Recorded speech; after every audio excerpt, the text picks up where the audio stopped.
the whisper no one heard. The studio lights were too bright that morning. Cameras flashed, voices echoed, and people hurried across the floor, fixing mics and moving chairs. It was just another day of filming. Everyone smiled, but no one really looked at each other. Fame had a way of making people seem close, yet distant. Ana de Armas walked quietly through the set. She smiled at everyone, but it wasn't the kind of smile made for cameras. It was soft, real. She carried a cup of tea in one hand, the steam brushing against her face as she looked at the crew, the ones who stayed unseen. They were tired, always running behind schedule, fixing what no one noticed. One of them was Lucas, a lighting assistant, young, quiet, always in the shadows. He rarely spoke unless someone gave him a direct order. Ana had seen him drop his lunch once just as they called action. He had smiled, wiped it off, and kept working. She remembered that. That morning, as the director shouted cues, Ana's eyes caught something. Lucas was leaning against a wall, breathing unevenly, his face pale. Everyone else was too busy adjusting cameras and shouting directions. Ana put her tea down and walked toward him. "Hey," she said softly, "are you okay?" Lucas looked up, startled. No one ever asked that. "I'm fine, miss," he said quickly. But his hand trembled as he tried to lift a cable. Ana didn't believe him. She reached out, steadying his hand. "Sit down for a minute."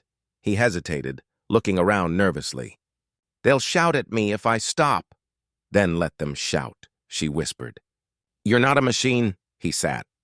Ana called for a break, something no actor usually did. Everyone turned to look. "5 minutes," she said firmly. The director looked annoyed, but her tone left no space for argument. She walked back with a bottle of water. "Here," she said, handing it to Lucas. "Drink slowly," he nodded, his voice shaky. "Thank you." "I didn't have breakfast." "Too early," Ana smiled. "You should eat. This work needs energy." He gave a faint smile. "I will, it's just, I send most of my pay to my mother. She's sick. Sometimes I skip meals to save." Ana's eyes softened. "What's her name?" "Maria," he said, almost shyly. "She's lucky to have you," Ana replied. No one saw them talking except the sound engineer who quietly smiled from afar. To others it was nothing, a small moment, quickly forgotten. But for Lucas, it was the first time in months someone had looked at him like he mattered. Later that day, shooting ran late. Ana stayed behind even after her scenes were done. She watched Lucas wrap cables, slower now but steadier. When the room emptied, she approached the production manager quietly. "Can you make sure Lucas gets a proper meal added to his schedule?" she said. "I'll cover the cost." The manager blinked. "You don't have to—" "I know," Ana said, "but I want to." She didn't want anyone to know. She asked him to keep it private. She believed kindness lost its light when people did it for praise. Weeks passed. Lucas got better, stronger. No one knew why. One day, he found an anonymous envelope on his desk. Inside was a note. "For your mother. Take care." No name, no signature, just a folded note with a small sum of money.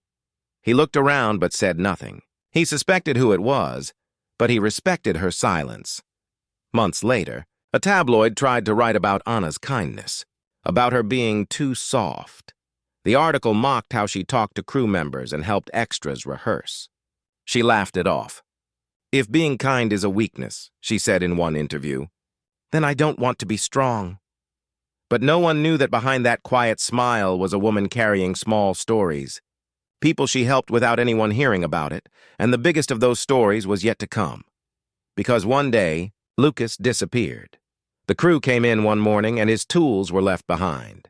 The manager said his mother had passed away and he had gone back home. No one heard from him again. But a year later, Ana received a letter. It was from Lucas. He wrote that he had started a small light company in his town using the money she had sent to buy equipment. He was now teaching kids how to fix lights, how to make something from nothing. And at the end of the letter, he wrote, "You once told me kindness doesn't fade. You were right. Every bulb I light reminds me of that." Ana folded the letter carefully, her eyes wet. No one in the world knew what she had done. She never told anyone. She just smiled, looked at the camera lights, and whispered quietly to herself, Kindness doesn't need an audience. And that whisper was never heard by anyone. But it changed everything. The promise that never left, days turned into weeks, and weeks into months. Filming ended and the studio emptied. People moved on to new projects, new sets, new faces. But Anna couldn't forget that letter. She kept it inside a small wooden box at her home, where she stored little things that mattered, not trophies or awards, but pieces of real life. The note from Lucas lay beside a dried flower and an old bracelet her grandmother once gave her. Sometimes, in the quiet of the night, she would read his words again. Every bulb I light reminds me of that. It reminded her that real connection didn't need a camera. One evening, after a long day on set for a new film, Anna sat in her trailer scrolling through messages. Her phone buzzed with event invitations, charity requests, interviews, the noise of fame. But amid all of that, she stopped when she saw a message from an unknown number. "Miss Anna, I don't know if you remember me. It's Lucas." Her breath caught for a second. She quickly typed back, "Of course I do. How are you?" He replied a few minutes later, "I'm good. The light workshop is doing well. Kids come every day after school. We built lamps for the local hospital. But I'm writing because I want to keep a promise." Anna smiled softly, typing. "What promise?" he replied. "To bring light back to where it began." She didn't understand at first, but a week later she received another letter, this time with photos. In them were children smiling beside handmade lamps, their faces glowing in warm light. One picture showed a small plaque on a wall. It read, "Kindness never fades, dedicated to the one who believed in light." Anna stared at that photo for a long time. She had never wanted credit, but something about that gesture felt like the universe returning her quiet words. A few days later, she called her assistant. "Find out where Lucas lives," she said. "I think I want to visit." Her team was surprised. "You want to travel there?" "It's far, a small town, no media coverage." "Exactly," Anna replied. "No cameras, no noise, just people." She traveled quietly without any announcement. The journey was long. Small roads, dusty villages, open skies. She wore no makeup, no disguise, just herself. When she arrived, she found Lucas waiting outside a small workshop built from wood and glass. Children ran around, their laughter filling the air. Some held lamps, some held wires, and one was painting a board that said Light School. Lucas smiled when he saw her. "You really came," he said, his eyes shining. "Of course," she said softly. "I wanted to see it." He guided her inside. The walls were filled with photos of kids, old bulbs, and notes of encouragement. "We teach them that light isn't just electricity," Lucas said. "It's something we create with care, with effort, with love." Anna looked around quietly. She could feel warmth in the air, not from the lamps, but from hearts that had learned hope. A small girl approached her, holding a half-finished lamp. "Miss Anna, he said you helped us," she said shyly. Anna knelt down. "I didn't do much," she whispered.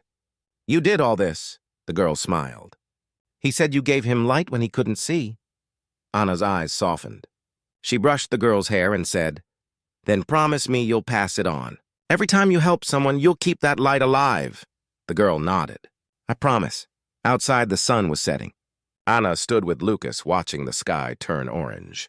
"You built something beautiful," she said. "Because you reminded me to care," he replied. She smiled faintly. "Kindness doesn't fade, but it travels." They talked for hours that evening. Lucas told her about his mother, about how he wanted to name the foundation after her. Anna listened quietly, like a friend. Before leaving, she took a small, broken lamp from his workbench. "This one," she said. "I'll keep it." "It'll remind me of this place," he nodded. "It doesn't work," he said gently. "Maybe," she said, smiling, "but it still carries light."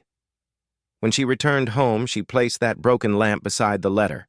Every night, she'd light a candle beside it. It became her small ritual, a quiet reminder that sometimes the softest acts echo the loudest. But life had other plans. Months later, while shooting another film overseas, Anna received unexpected news. A massive storm had hit Lucas's town.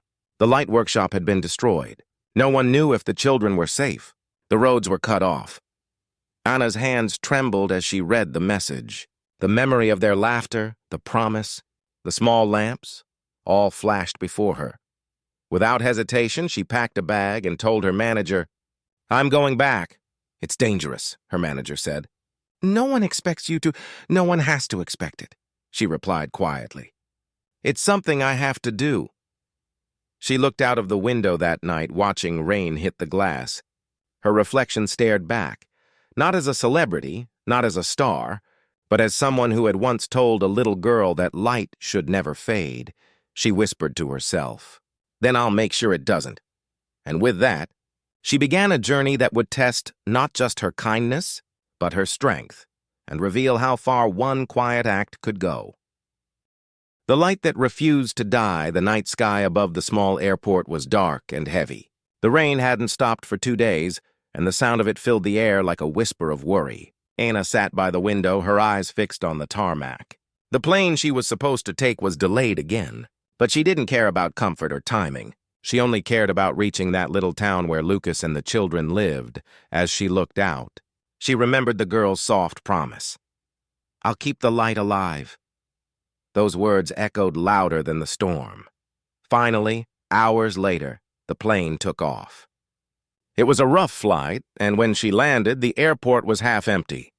Volunteers moved in and out, handing out blankets and food. Anna stepped outside, pulling her jacket close. The wind was sharp, carrying the smell of wet earth and broken roads. A local driver, an old man with kind eyes, recognized her instantly, but said nothing about her fame. "The roads are blocked," he said quietly, "but we can go halfway. After that, you'll have to walk." "That's fine," Anna said. "Just take me as far as you can." The journey was long. The car moved slowly through mud and fallen trees. Every few miles, they passed destroyed houses and families gathered under plastic sheets. Anna watched in silence. She felt the weight of helplessness, but she also felt a pull inside her, something that refused to let her stop. After hours of driving, the old man parked near a bridge that had collapsed halfway. "This is where the road ends," he said softly. "The village is about 3 miles that way. Be careful." Anna nodded, thanked him, and started walking. Rain soaked her clothes, but she didn't turn back. Every step was heavy, yet every step was filled with purpose. As she reached the edge of the town, she saw pieces of wood and metal scattered everywhere. The workshop she remembered, the one filled with laughter and light, was now just a pile of broken beams. Her heart sank. "Lucas," she called out, her voice trembling. "Lucas, are you here?" No answer. Only the sound of rain hitting the ground. She searched for hours, calling his name again and again. Finally, a voice came from behind a broken wall. "Miss Anna?" She turned and saw Lucas limping toward her, covered in mud but alive. Relief washed over her like sunlight breaking through clouds. "You're okay," she said, her eyes filling with tears. "We're all okay," he said, breathing heavily. "The kids are safe. We moved them to the old school building before the storm hit." She smiled through her tears. "Thank God." Lucas looked around at the wreckage. "But we lost everything. The tools, the lamps, the building. Everything's gone." Anna walked closer and placed her hand on his shoulder. "Not everything. You still have them. The children, the hope, the reason you started this." He looked at her, exhausted. "I don't know if I can rebuild it." "You can," she said softly. "And you will. Because light doesn't disappear. It just waits to be found again." The next day, Anna joined the villagers in clearing the debris. No one expected her to lift wood or carry buckets of mud, but she did. She worked quietly, just like everyone else. She didn't want cameras, interviews, or headlines. She wanted only one thing: to rebuild that light. Some recognized her and tried to take photos, but she politely asked them not to. "This isn't about me," she said. "It's about us." Lucas watched her as she helped rebuild the walls with bare hands. "You don't have to do this," he said. Anna smiled. "I told you once, kindness doesn't fade." I meant it. For days they worked together. Children returned, carrying pieces of broken lamps, trying to fix them. One little boy ran to Anna, holding a cracked glass bulb. "Can this still shine?" he asked. She took it gently and said, Yes, it can. Sometimes the most broken things shine the brightest. That night, when the village finally had a generator running, Anna stood outside the half-built workshop. Lucas connected a small wire, and one single light flickered on. Weak, trembling, but real. Everyone cheered. Some cried. Anna looked up at the light, her face wet with rain and tears. "See?" she whispered. The light refused to die. As days passed, news of her visit spread, but she stayed silent. She turned down interviews saying, "This story doesn't belong to Hollywood. It belongs to them." But one morning, Lucas found her sitting alone, staring at the sunrise. She looked peaceful yet thoughtful. "You're leaving, aren't you?" he asked. She nodded softly. "You don't need me here anymore. You've already brought the light back." He smiled. "You gave it to us." She shook her head. "No, Lucas, you gave it to yourself." Before leaving, she handed him a small envelope. "For the children," she said. "Use it to rebuild. Don't mention my name." He nodded, eyes wet. "I won't, but they'll know. Every time they turn on a lamp, they'll feel it." She smiled one last time and looked at the rebuilt walls, imperfect but full of life.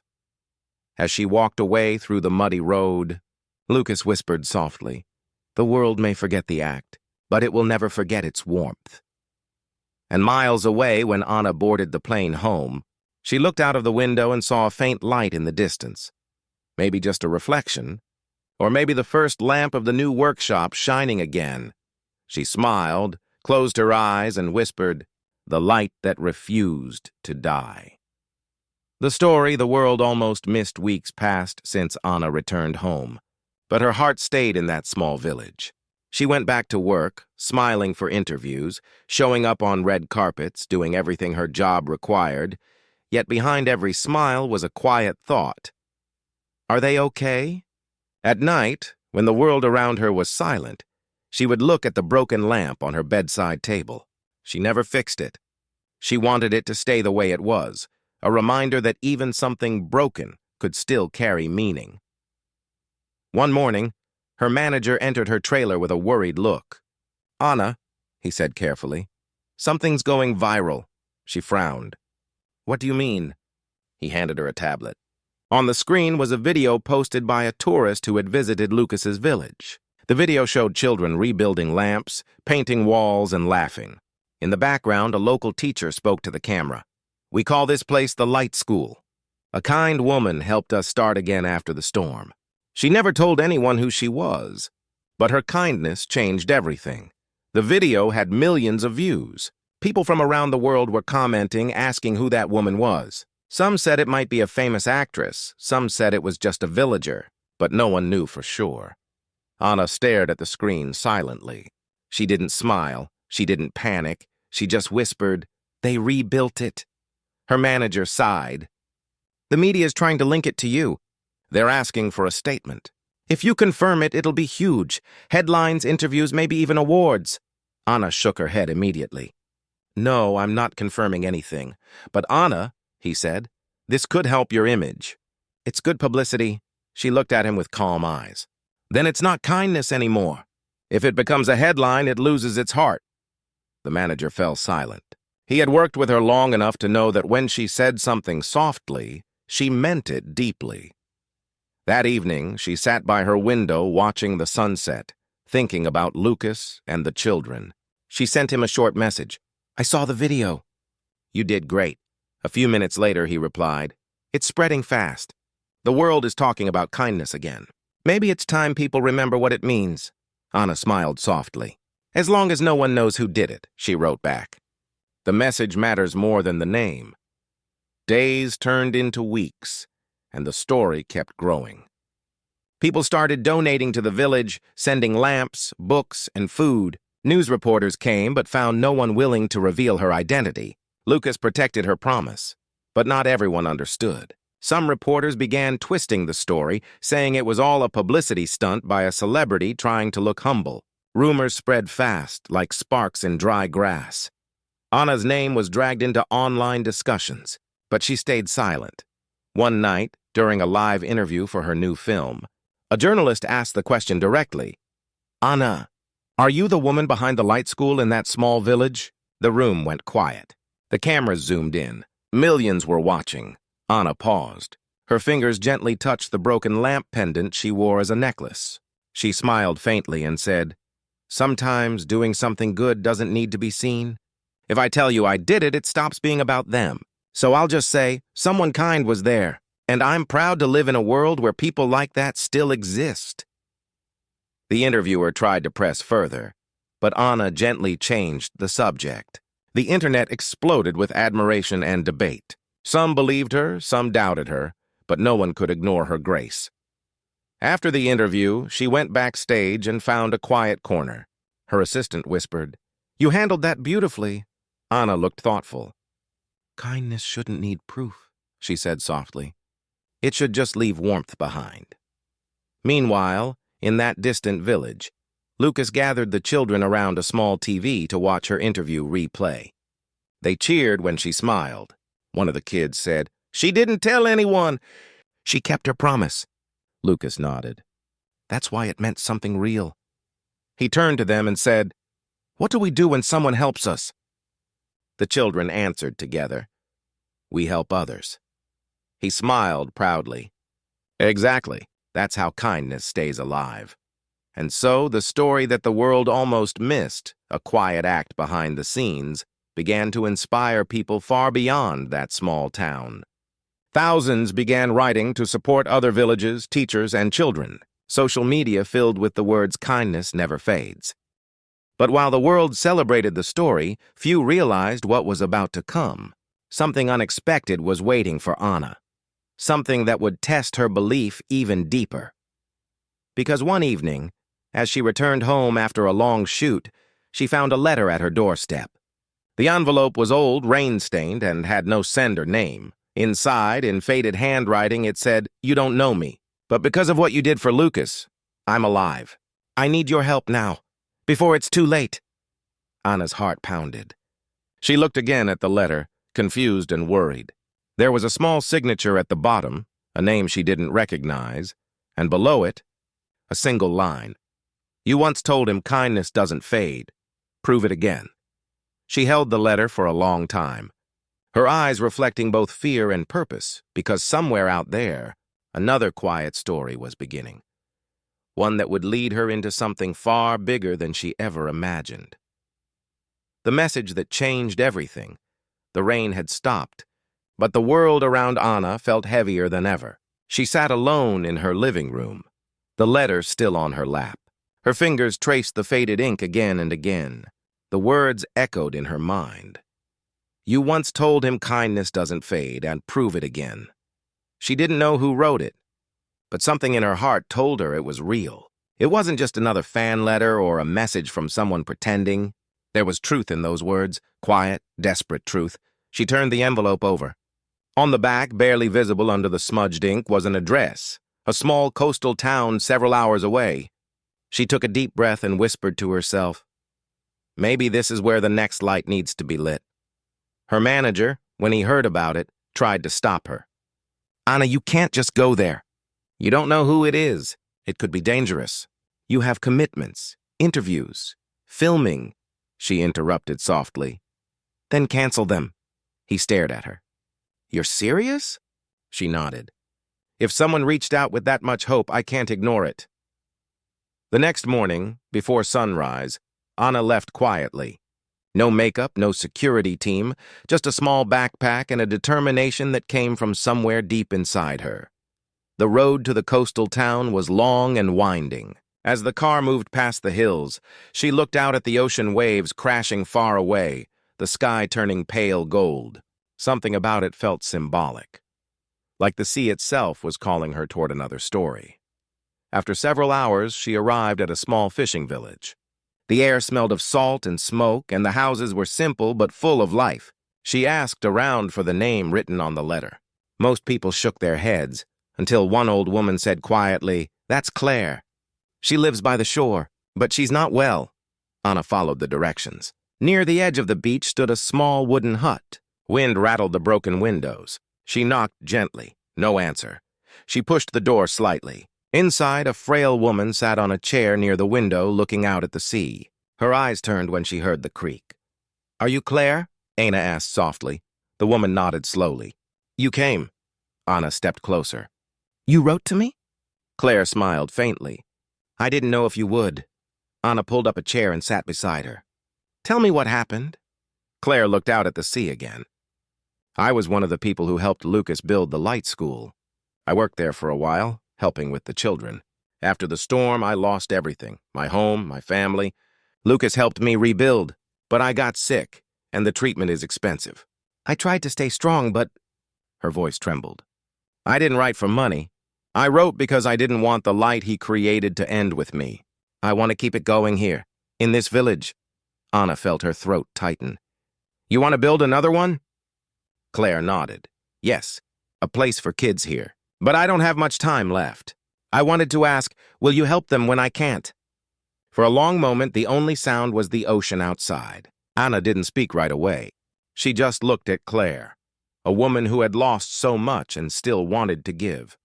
Finally, she said softly, "Yes, I will." Claire smiled weakly. "I knew you would." The next few days became a blur of movement and effort. Anna stayed in the village talking to the fishermen, the children, the teachers. She promised to help them build what Claire dreamed of. Another light school, right there by the sea. Some of the locals didn't believe her at first. They couldn't imagine a movie star living among them, eating their food, walking barefoot on their muddy roads. But Anna didn't care what they thought. She worked beside them every day, carrying wood, painting walls, laughing with children. One evening, as the sun set over the waves, she found Claire sitting outside watching the children play. "You did it," Claire said softly. "You brought light here, too." Anna shook her head. "We did it," Claire smiled, her eyes shining with gratitude. "Promise me something," she whispered. "Anything. Promise me that when I'm gone, you'll tell them why we did this. Not for fame, not for names, but because someone once said, 'Kindness never fades.'" Anna reached out, holding her hand tightly. "I promise." A few days later, Claire passed away quietly in her sleep. The village gathered by the sea for her farewell. The sky was gray, but the waves shimmered with light. Anna stood before the crowd and spoke softly, her voice trembling. Claire believed that light is not made of electricity or fire. It's made of compassion. She wanted this village to have a place where every child learns to create light in their own way, and that's what we will do. She looked out at the horizon, because kindness doesn't fade. It travels from one heart to another. After the ceremony, the villagers lit dozens of handmade lamps along the beach. As the sun disappeared, the shoreline glowed like a golden river. Anna stood alone for a moment, watching the reflection of the lamps on the water.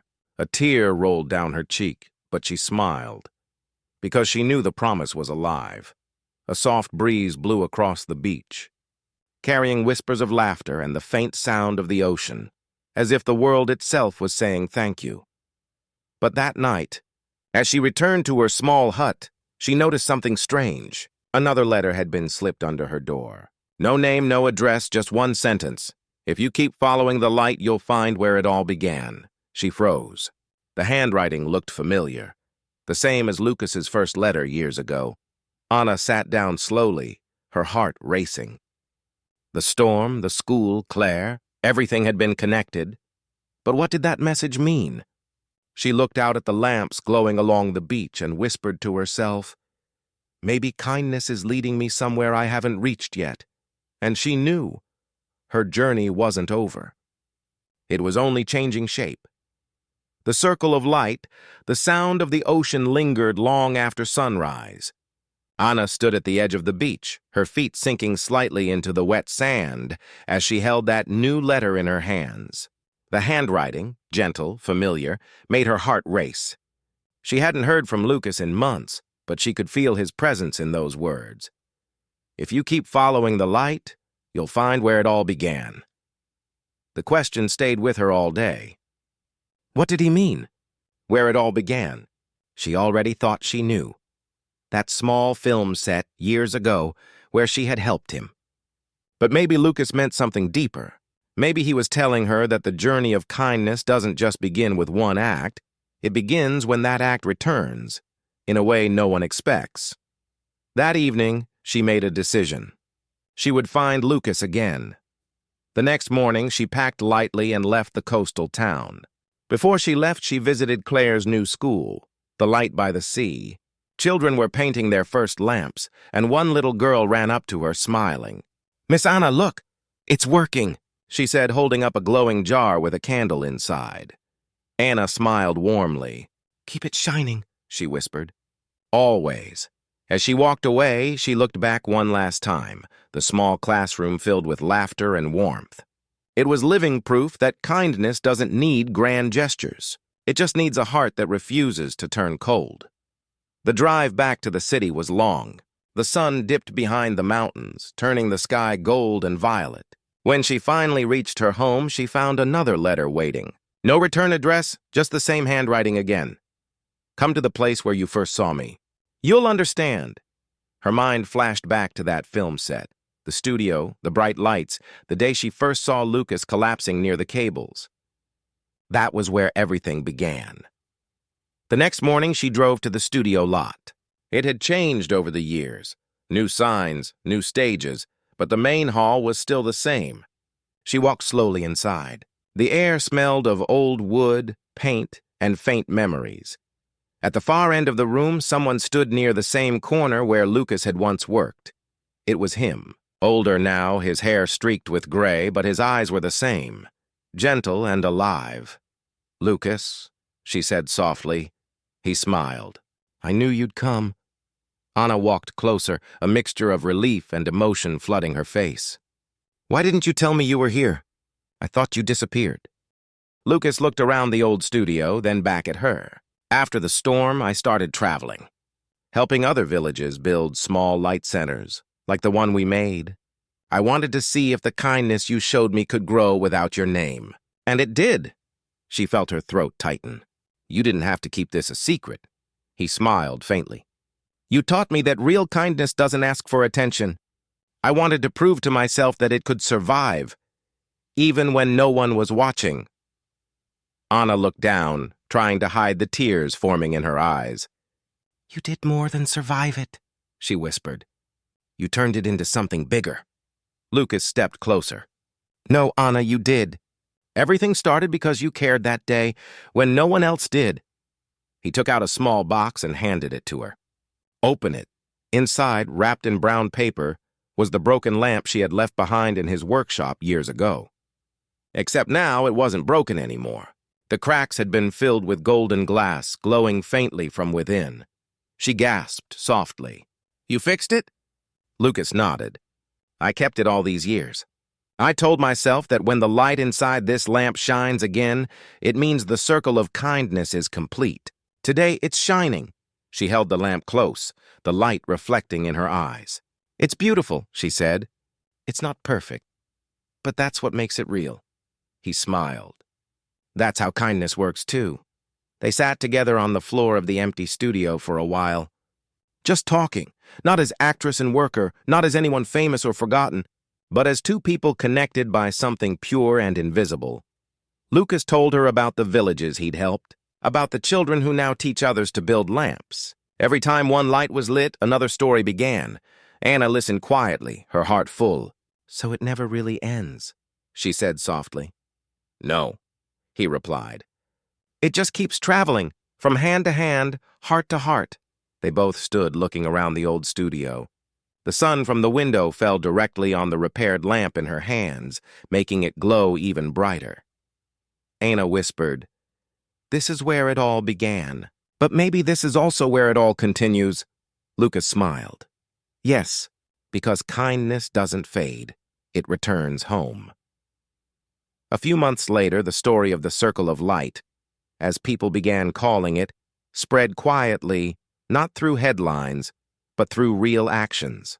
Small schools appeared in villages across different countries. None of them carried her name, but all of them carried her message. And in every one of those places, there was a lamp, glowing softly with the same golden cracks as the one she held that day. Anna never spoke publicly about it. She didn't need to. Every time she saw a photo of children smiling under warm light, she just smiled back, whispering to herself, "You kept your promise, Claire. You too, Lucas." Years later, when someone asked her during a quiet interview what she was most proud of, she said, "Not the movies, not the fame, but the moments no one saw." The interviewer smiled and asked, "Why those moments?" Anna looked out of the window, her eyes calm, her voice soft. "Because that's when I truly learned that kindness isn't something you do once. It's something you become." The camera lights dimmed. The interview ended. Outside, the world went on, loud, busy, chasing stories.